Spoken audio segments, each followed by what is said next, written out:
sério, adoro, eu quero ver, eu quero compartilhar, eu quero sentir. Mas a gente trabalha agora 3 aulas dinâmicas online. Pois é, né? Dá para ser dinâmico, não dá? Se vocês participarem, venham comigo, participem, perguntem, questionem, discutam comigo também, tá bom? A gente vai agora trabalhar a questão 9, tá bom? É da aula 3? É da aula 3, né? Questão 9 da aula 3, como continuidade. É, isso mesmo. Como continuidade. Fala um pouquinho, assim, não diretamente, sobre funções da linguagem, os objetivos textuais dessa questão 9, tá? Então, ela diz assim, ó. Em um estudo no qual se investigou a relação entre trabalho e lazer de trabalhadoras domésticas diaristas, constatou-se que essas mulheres têm baixa escolaridade, tendem a realizar suas próprias tarefas domésticas, segundo a jornada de trabalho. Levam 3 horas para chegar ao trabalho e 4 para retornar à residência. Meu Deus, quanta coisa. Saem de casa por volta de 4h30 da manhã e chegam entre 9 e 10 da noite, além de trabalharem 6 dias na semana. Nos discursos sobre o que fazem no lazer ou tempo livre, essas mulheres revelaram que o cansaço não deixa fazer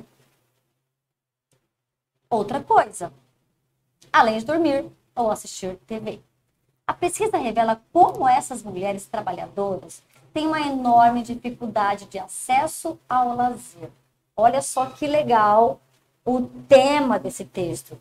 Devido à exaustiva rotina de trabalho, essas mulheres não têm tempo ao lazer. Ok. Palma, atividade física, processo, saúde, doença e condições socioeconômicas. Ok, vamos ver o que a questão nos pediu. De acordo com o texto, uma das dificuldades de acesso ao lazer das trabalhadoras domésticas diaristas é fruto das desigualdades de gênero na sociedade, na medida em que a gente vai então justificar por que essas mulheres diaristas, faxineiras, trabalhadoras das casas das pessoas apresentam dificuldade de acesso ao lazer, devido à desigualdade de gênero que está intimamente ligada com essa questão. Então, você tem 3 aportes, né? Ok? Qual é, então, a justificativa para que essas mulheres tenham dificuldade de acesso ao lazer devido à questão do gênero? Então, vamos lá. À medida em que as mulheres possuem menos escolaridade que os homens. Peraí, falou sobre isso? Gente, o nosso foco aqui é desigualdade de gênero, não é desigualdade na questão escolar. E, na verdade, o texto não menciona o homem, não tem essa menção sobre o homem, né? Está intrínseco, lógico, que devido ao fato dela ser mulher, existe aí uma dificuldade. Não tem nada com desigualdade de escolaridade, não falou sobre isso. B. As trabalhadoras domésticas,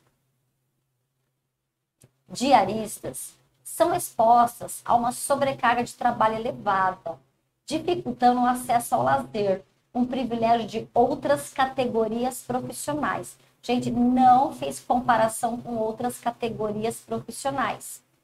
E aí, não entra a questão do gênero, não entra a questão da desigualdade do gênero, e assim elas não obterem acesso ao lazer, elas terem menos tempo ao lazer. E não tem nada a ver com outras categorias, beleza? C. As mulheres mencionadas no texto precisam submeter-se a condições de trabalho degradantes. E algumas decidem estudar. Não falou de trabalho degradante. Não falou de estudar. Não sobrou tempo para o lazer. Então, não falou de degradação do trabalho e nem falou sobre estudo. Isso não está dentro dos limites temáticos. D. Por quê? As trabalhadoras domésticas diaristas encontram-se em condição de vulnerabilidade social. Não fala que elas têm vulnerabilidade social. Elas têm o trabalho delas, elas são diaristas, elas trabalham na casa de pessoas, de modo digno, recebem por um salário. Não tem a questão de ser vulnerável. O lazer torna-se supérfluo. Nada, isso aí é opinião que não foi colocada no texto. Então, nos resta a análise da E. Trabalhadoras domésticas diaristas, além de cumprirem uma jornada de trabalho extenuante na esfera pública, fora da sua casa, ainda são responsáveis pelas tarefas de casa, das próprias casas, dificultando o acesso delas ao tempo livre para o lazer.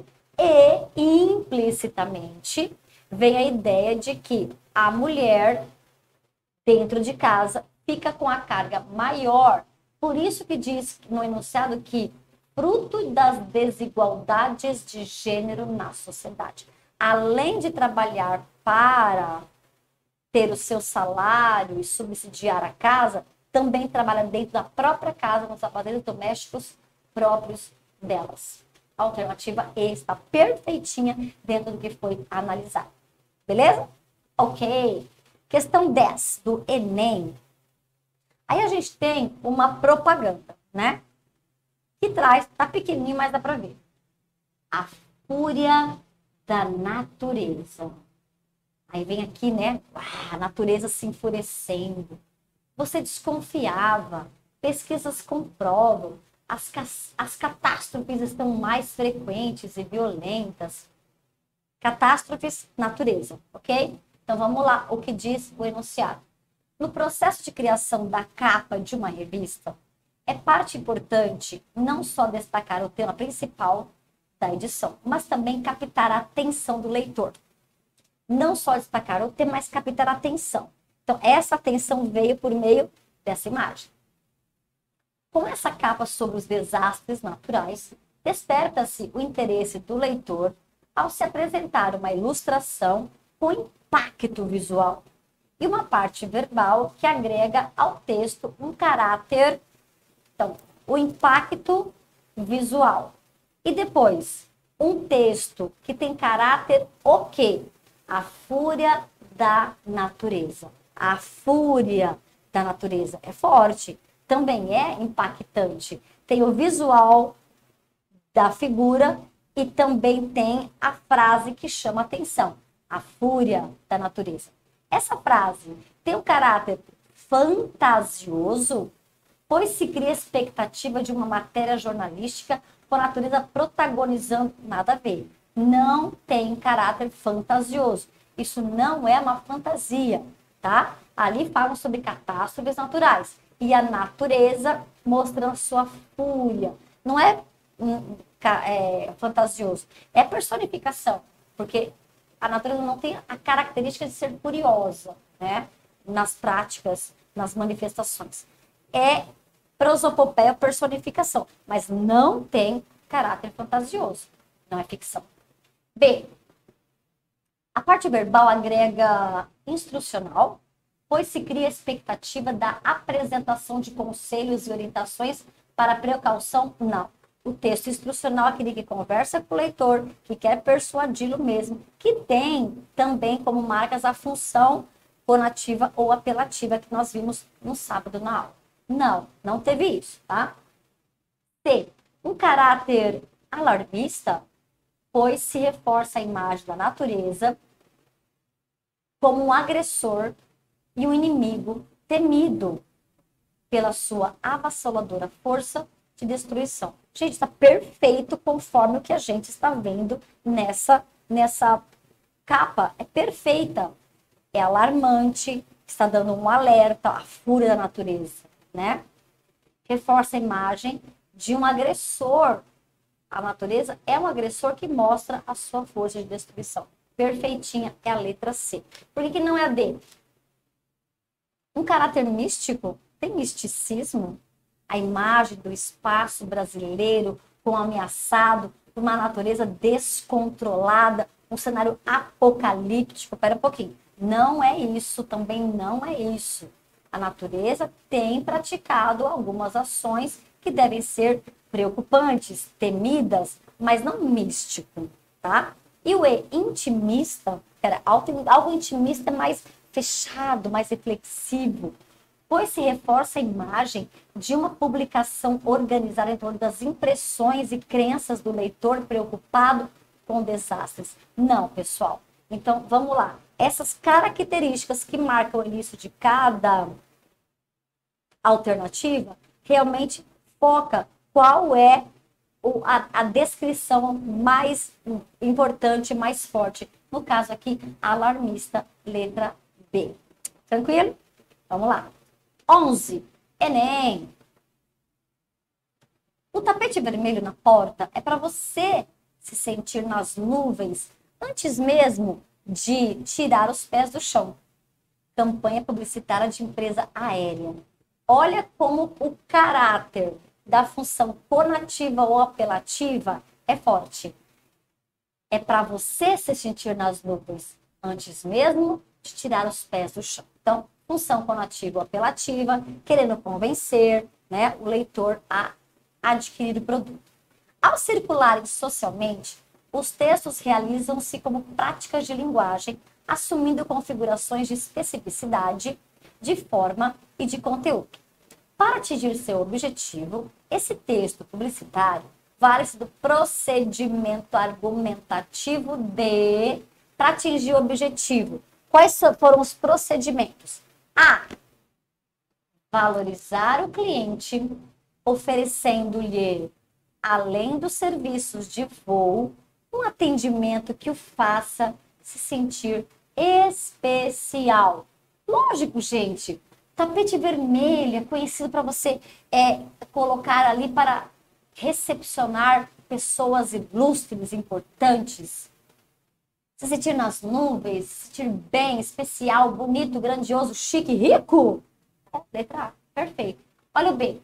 Persuadir o consumidor a escolher companhia. Não é persuasão, não tem persuasão, tá? Não tem aquela coisa forte da persuasão do faça isso, veja aquilo. Não é o objetivo persuadir aqui, tá? Escolher, regalias inclusas, não fala nada sobre isso. C.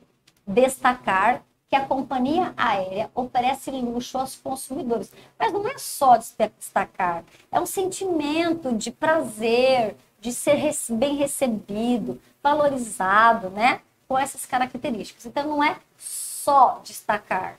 Se eu fosse só destacar, não teria essa conversa com o leitor. E enfatizar a importância de oferecer o melhor ao cliente ao ingressar em suas aeronaves. Gente, espera um pouquinho. Esse texto, além desse procedimento todo, oferece um atendimento que o faça se sentir especial. Essa é a alternativa correta, tá? Olha aí, definir parâmetros para um bom atendimento. Nem tem parâmetros. Nada a ver. Beleza? Alternativa A, questão 11. Vamos para 12. Unicamp. Leia um excerto de Terrorismo Literário, um manifesto do escritor Ferrez. Terrorismo literário. Vamos ver? A capoeira não vem mais. Agora, reagimos com a palavra. Porque pouca coisa mudou, principalmente para nós. Ele comparou a capoeira com a palavra. A capoeira era um instrumento de reação, né? Diziam que era uma dança, mas era uma dança mascarada para que os escravos pudessem treinar, pudessem aperfeiçoar os golpes, os músculos, para na hora de lutar, de brigar, de fugir, poderem estar, né, aptos, tá? A capoeira não vem mais. Agora reagimos com a palavra. A literatura marginal se faz presente para representar a cultura de um povo composto de minorias, mas em seu todo, uma maioria. Então, falam-se em minorias, mas ele diz que, na verdade, são maioria, uma maioria que vive essa minoria. A literatura marginal, sempre é bom frisar, é uma literatura feita por minorias, sejam elas raciais ou socioeconômicas. Literatura feita à margem dos núcleos centrais do saber e da grande cultura nacional. Isto é, de grande poder aquisitivo. Mas alguns dizem que sua principal característica é a linguagem. É o jeito que falamos, que contamos a história. Bom, isso aqui.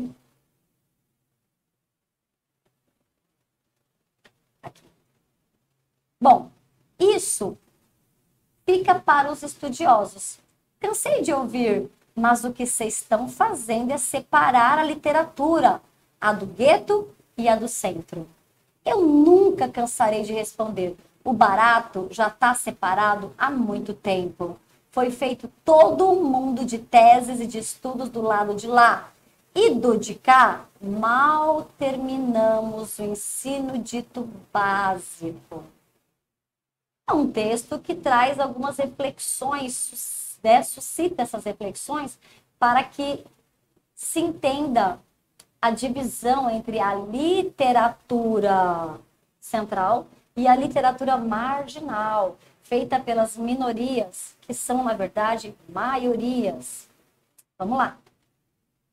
De acordo com o texto, uma das dificuldades... Não é esse aqui não, Carol. Oh, meu Deus! Vai lá.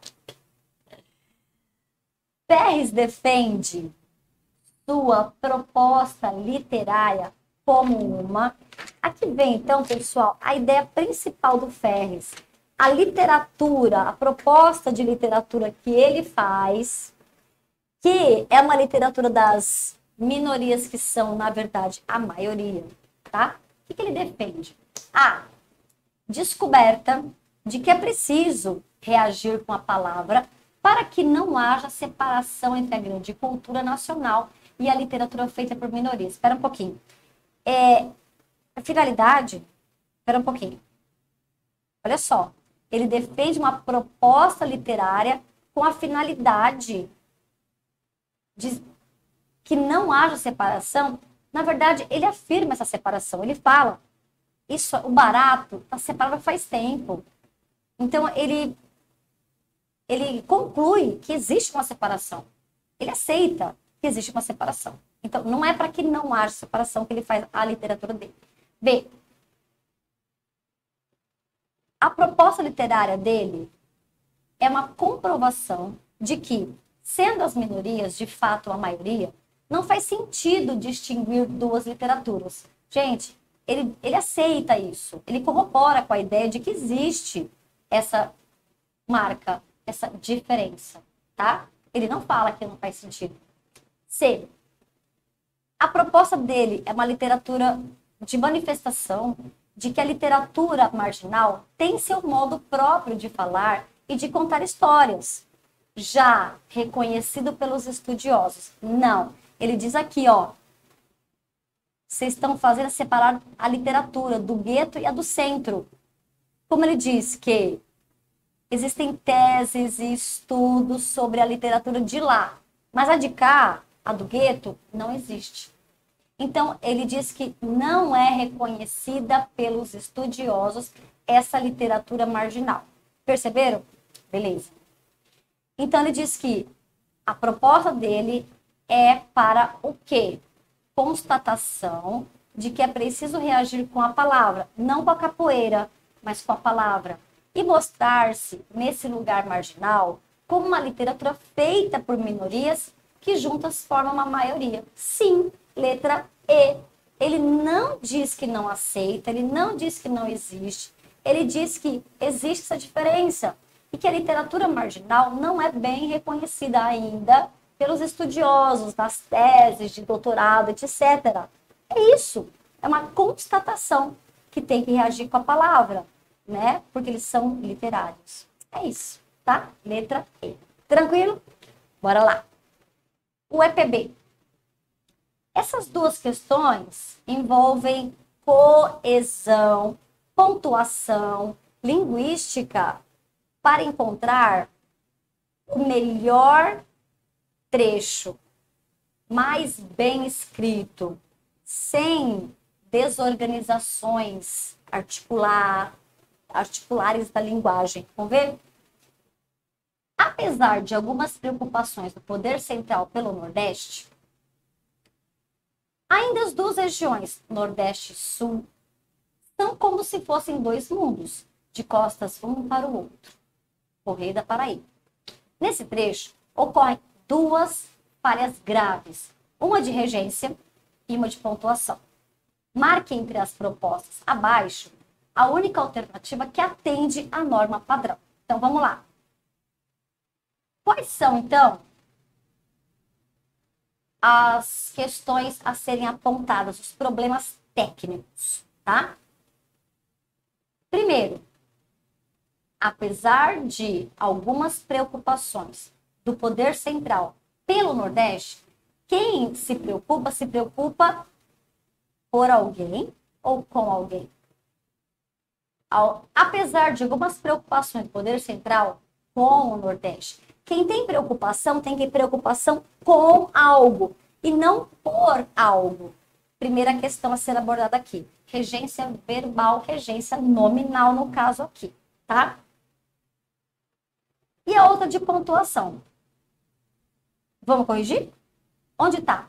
Ainda as duas regiões, vírgula, Nordeste e Sul são. Espera um pouquinho. Aí nós temos uma vírgula só, que não foi finalizada, porque a expressão deve estar entre vírgulas. Ainda as duas regiões. Quais? Nordeste e Sul, entre vírgulas. Por que eu vou explicar quais são as regiões? Então, Nordeste e Sul, entre vírgulas, funciona como um aposto para explicar quais são essas duas regiões. Todo o aposto vem entre vírgulas. Vamos verificar? Letra A.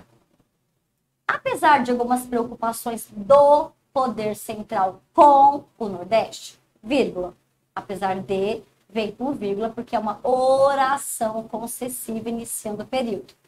Ainda as duas regiões, quais? Nordeste e Sul, entre vírgulas.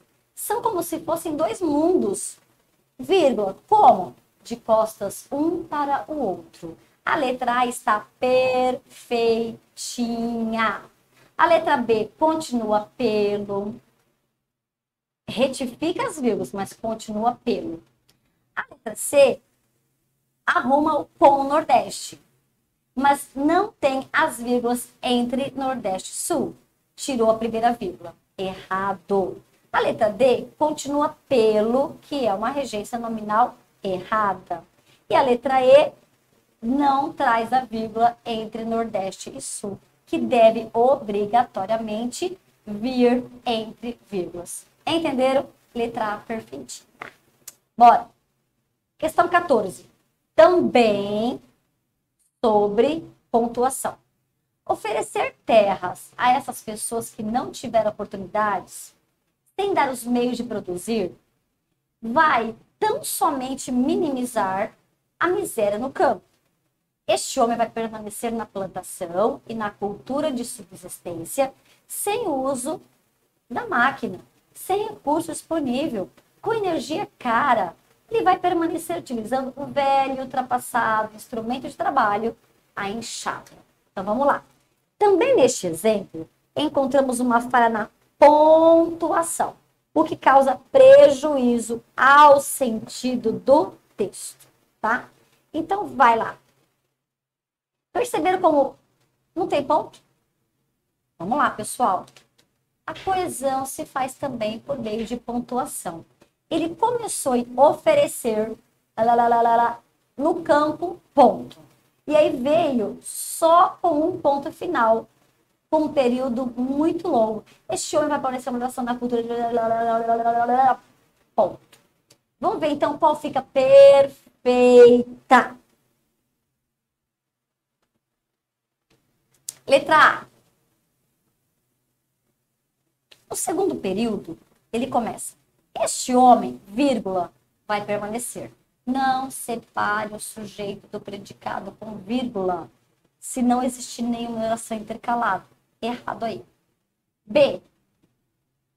Oferecer terras a essas pessoas que não tiveram oportunidades, vírgula, sem dar os meios de produzir, vírgula, vai tão somente minimizar a miséria no campo. Ponto. Este homem vai permanecer na plantação e na cultura de subsistência. Ponto. Sem o uso da máquina, vírgula. Sem recurso disponível, vírgula. Com energia cara, vírgula. Ele vai permanecer utilizando o velho e ultrapassado instrumento de trabalho, vírgula, a enxada. Perfeita a letra B. Separando, conectando, né? O que está errado na C? Este homem, a mesma coisa da A. Este homem, vírgula. Na D, este homem, vírgula. Na E, este homem, vírgula. Nós não podemos usar a vírgula ao nosso bel prazer. Tudo que existe vírgula tem uma explicação gramatical, didática para acontecer. Nesse caso, a gente já observou.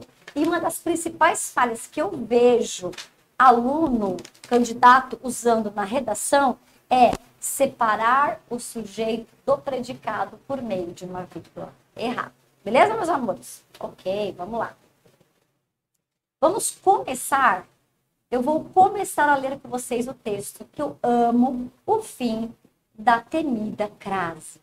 E depois vocês vão lê-lo com mais ênfase, sozinhos, para desenvolver as questões. É um texto maravilhoso do Inácio de Loyola Brandão, do jornal Estado de São Paulo. Ele faz uma brincadeira com a crase, que é um pouco temida por nós, muito trabalhada fora do padrão na redação de vocês. Vamos lá. O fim da temida crase. Finalmente estaremos livres da crase. Ela será extirpada, cancelada, deletada, ejetada, expulsa por lei. O que tranquiliza aqueles que sofrem com a crase agora terão o amparo da lei. Porque o deputado João Herman Neto elaborou o projeto-lei 5.154, acabando com a crase. E é o que leio na revista Língua Portuguesa, que está no segundo número, mas que eu não conhecia. Deve ter ficado sufocada nas milhares de publicações que assolam as bancas. Claro que língua fica escondida para dar lugar a coisas como caras, que é fundamental a... Tem crase aqui? Informação, ao conhecimento, a... Tem crase aqui? Sociologia e ao entendimento da mente humana. O deputado Herman, preocupado com o bem escrever, decidiu contribuir para a evolução da gramática, começando por extirpar a crase que tantas dores de cabeça dá. O curioso é que a luta contra a crase não partiu da Academia Brasileira de Letras. Tem crase aqui? Quem caberia a iniciativa? Porque se imagina que a ABL, entre outras coisas, deva cuidar da língua. Também não partiu dos gramáticos, os homens que normalizam as questões fundamentais, permitindo que o português continue correto, íntegro, bem escrito e bem falado. Nada a ver com Maria Helena de Moura Neves ou com Evanildo Bechara, que dedicaram suas vidas a... Tem crase aqui? Nossa língua. Nem mesmo com o popular Pasquale Cipro. Achando que eles são incompetentes, transferiu-se a tarefa da mudança gramatical para as... Tem crase aqui? Câmaras legislativas. Conhecidas popularmente como câmaras do cambalacho. Sabemos todos que os deputados têm, a respeito deles mesmos, outra imagem. Para eles, não existe em nossas câmaras, sejam municipais, estaduais, federais, um mínimo resquício de ignorância. Não e não. São pessoas doutas, inteligentes, dotadas de conhecimento, preocupadas com as leis e o cumprimento das leis, desde que sejam os outros que as cumpram, não eles.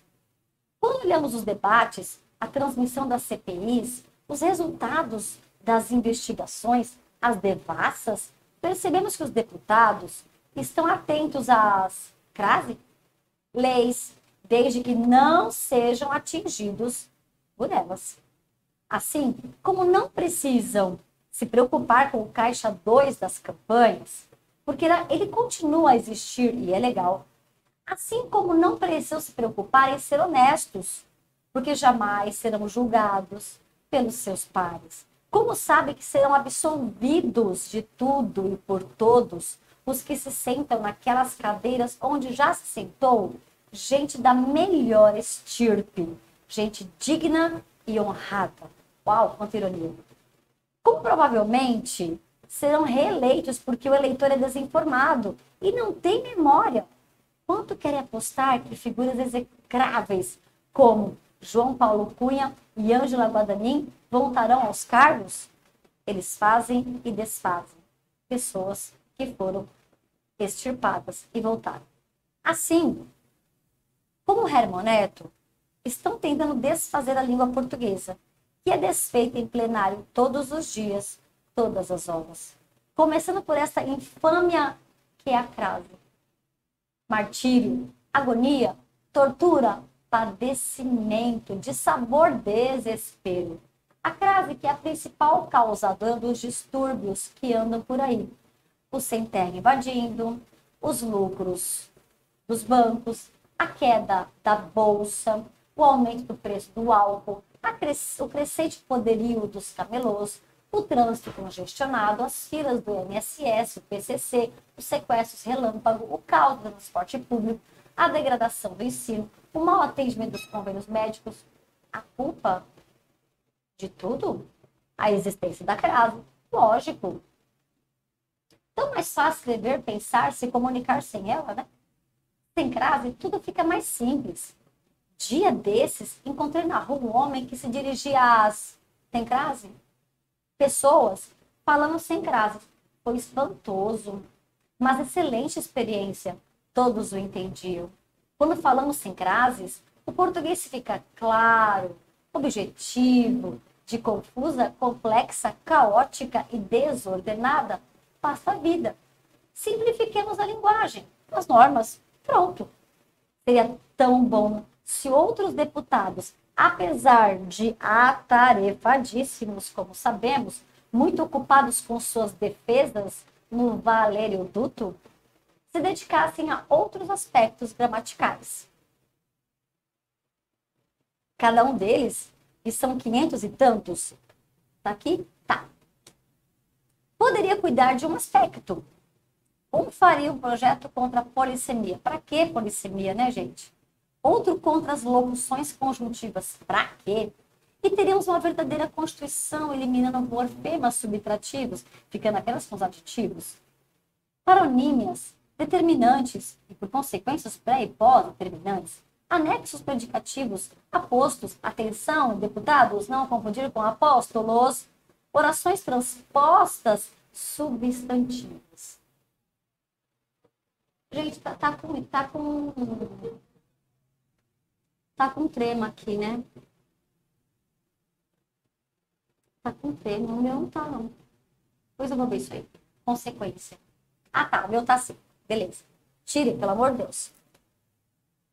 Estudos rigorosos examinariam a questão dos pleonasmos, dos gerúndios, das formas risotônicas e das metafonias.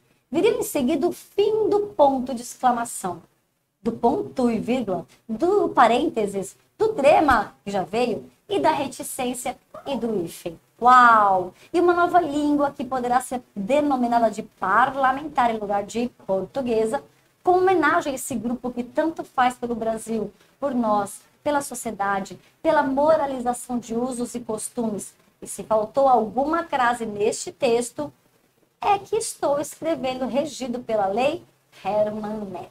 Ai, que texto massa! Que texto é esse, pessoal? Beira crônica? Beira crônica. Por quê? Traz muitas figuras de linguagem e, claro, como base a ironia. Para ironizar a importância que esses caras têm de desenvolver, de pensar em leis que não vão trazer benefícios para a população, principalmente a população carente, né, gente? Pelo amor de Deus, certo? Vamos lá. Bom, vamos ver um. A partir da leitura do texto, pode-se inferir, concluir que o autor, gente, A, ironiza a proposta do deputado Herman Neto, que pretende extinguir a crase. Está no texto, eu não preciso nem pensar. Não é nem compreensão, não é nem interpretação, é compreensão mesmo. Ele disse isso, tá? B, defende que a legislação sobre as questões da língua não deve partir da academia. Ai, que horror! C, confessa que não sabe empregar a crase, isso é ironia. D, propõe uma ampla reforma, não é ironia. E, condena explicitamente o uso da crase por considerar inútil. Gente, tudo isso foram formas irônicas que ele usou para criticar a função de um parlamentar que, não tendo o que fazer, elaborou um projeto de lei para acabar com a crase. Ai, que absurdo. Vamos lá. E 2 sobre o texto, o resto vocês vão fazer solo, tá bom? Considerando o seu conhecimento de mundo e as ideias veiculadas no texto do nosso autor, assinala a alternativa correta. A. A proposta de eliminação da crase representa um avanço na linguagem, uma vez que há excesso de acentos gráficos. Bom, a crase nem acento gráfico, não é verdade, tá, gente? E essa proposta é legal? Não, gente, pelo amor de Deus, tá? Seu conhecimento e as ideias no texto veiculadas. O autor disse que é absurdo, tá? Irrisória a proposta. B. Ao atribuir a crase a culpa pelos grandes problemas sociais do país, o cronista pretende desprezar a função dos deputados. Ele não despreza. Ele diz que eles têm muitas coisas com que se preocupar, mas, ironicamente, se preocupam com coisas destoantes, né, das reais preocupações. Nada a ver. C. Alusão, a referência ao projeto da lei que põe fim à crase serve meramente como pretexto para revelar toda a indignação? Não. Alguns marcaram essa. Pessoal, a crase e o projeto de lei é o tema do texto. E nesse tema, em cima desse tema, ele faz as críticas. Então, a crase não é meramente com pretexto. Ela é realmente o tema, tá? Vai lá. O advérbio não é não e não, no 5º parágrafo, é usado de maneira enfática, sem a carga semântica negativa que o caracteriza. Não e não. Ele é usado com carga semântica sim. Não e não. Não é só enfático. Assim, só para colocar numa retórica. Não, tem a carga negativa, sim. Então, nos sobra a letra E. Claro que língua fica escondida. Língua Portuguesa é o nome de uma revista interessantíssima que fala, que reflete, que estuda, que traz pesquisas, que traz novidades. É interessantíssimo sobre a língua. Claro que língua fica escondida para dar lugar a coisas como Caras, outra revista de fofoca. O autor sugere que a sociedade brasileira não valoriza a cultura. Sim, perfeitinho. Complicada e perfeitinha. Perfeito, pessoal. Letra E, ok? Vou deixar para vocês fazerem 3, 4, 5, o final dessa aula, que tem questões abertas que eu quero discutir com vocês. Abertas, se preparando para uma FUVEST. Legal, né, gente? E aí, na próxima aula, eu corrijo e partamos para a questão, a aula 5. Partamos? Beleza? Um beijo grande, fiquem com Deus, pessoal. E me chamem no privado, qualquer dúvida, ok? Lá no nosso grupinho, tá? Boa semana, beijão para todos, fiquem com Deus. Tchau, tchau.